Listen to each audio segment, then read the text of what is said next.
The joy of accomplishment. Joy is always the accompaniment of a task successfully accomplished.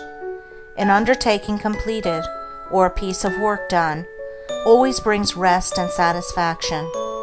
When a man has done his duty, he is light-hearted and happy, says Emerson, and no matter how insignificant the task may appear, the doing of it faithfully and with whole-souled energy always results in cheerfulness and peace of mind.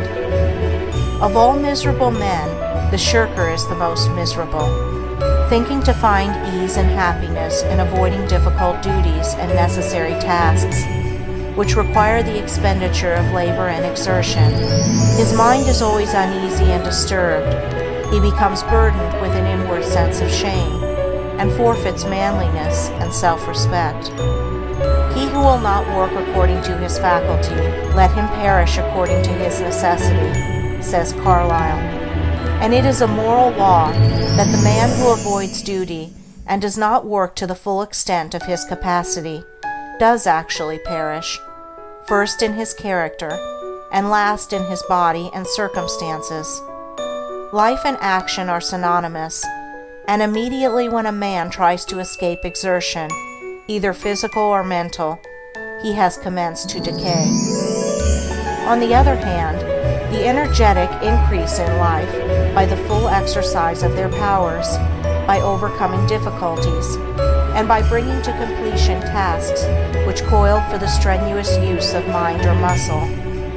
How happy is a child when a school lesson, long labored over, is mastered at last. The athlete, who has trained his body through long months or years of discipline and strain, is richly blessed in his increased health and strength, and is met with the rejoicings of his friends when he carries home the prize from the field of contest. After many years of ungrudging toil, the heart of the scholar is gladdened with the advantages and powers which learning bestows.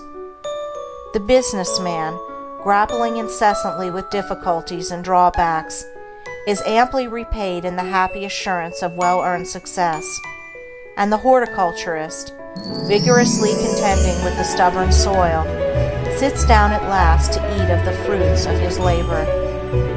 Every successful accomplishment, even in worldly things, is repaid with its own measure of joy, and in spiritual things, the joy which supervenes upon the perfection of purpose is sure, deep, and abiding. Great is the heartfelt joy, albeit ineffable, when, after innumerable and apparently unsuccessful attempts, some ingrained fault of character is at last cast out to trouble its erstwhile victim and the world no more.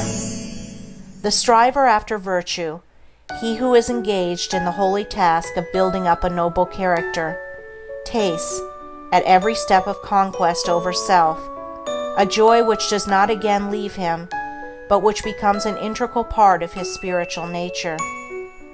All life is a struggle. Both without and within, there are conditions against which men must contend. His very existence is a series of efforts and accomplishments, and his right to remain among men as a useful unit of humanity depends upon the measure of his capacity for wrestling successfully with the elements of nature without, or with, the enemies of virtue and truth within. It is demanded of man that he shall continue to strive after better things, after greater perfection, after higher and still higher achievements. And in accordance with the measure of his obedience to this demand, does the angel of joy wait upon his footsteps and minister unto him. For he who is anxious to learn, eager to know, and who puts forth effort to accomplish, finds the joy which eternally sings at the heart of the universe. First in little things, then in greater, and then in greater still, man must strive, until at last he is prepared to make the supreme effort, and strive for the accomplishment of truth, succeeding in which he will realize the eternal joy. The price of life is effort. The acme of effort is accomplishment. The reward of accomplishment is joy.